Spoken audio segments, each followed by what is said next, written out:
Hello and welcome to the Daily Cybers Roundup. My name is Michelle Price. I'm business editor of The Banker magazine and I'm joined here by Marion King, CEO of VocaLink. Marion, tell me, I know that Cybers is a critical time for having meetings with a number of key industry players. Can you give me a sense of the critical issues that have come out of those meetings over the past 4 days?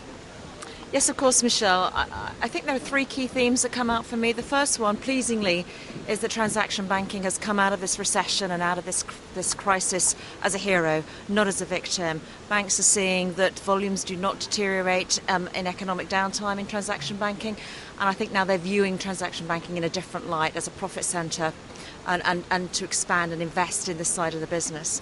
I think the second key theme which follows on from that is banks are looking more at their cost base. They have to manage their cost bases more effectively and leverage the infrastructures and assets that they've got. And so outsourcing is very much a theme, and that's outsourcing and insourcing at a bank level, but also at a community level and a country level.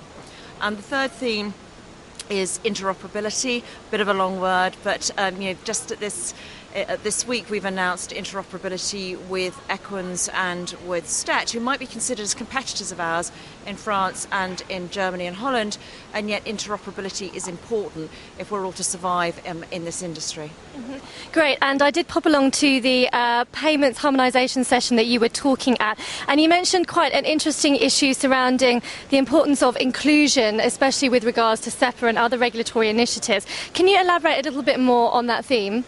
Yes, of course. I was really talking about inclusion in two ways. Firstly, the theme of the session was harmonisation, and we very much focused on New World and Old World and bringing the initiatives in, let's say, Africa and India in line with the traditional Old World of the Western world in terms of the payment systems. But moreover, I was focusing on inclusion of the entire end-to-end activities of payments.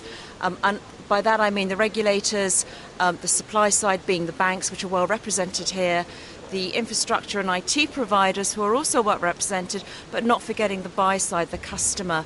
And that's really, government bodies, corporates and the consumer. Mm-hmm. And Cybers would seem a really obvious time to ramp up on inclusion. Do you think that this year's Cybers has offered enough by way of inclusion? Interestingly, I think not. I think being in Asia helps enormously, and it's been great to see the activities that India particularly have been promoting here at the conference. Being in Hong Kong, I would have liked to have seen a bit more around China and the huge emerging market there and what's happening in the payments world.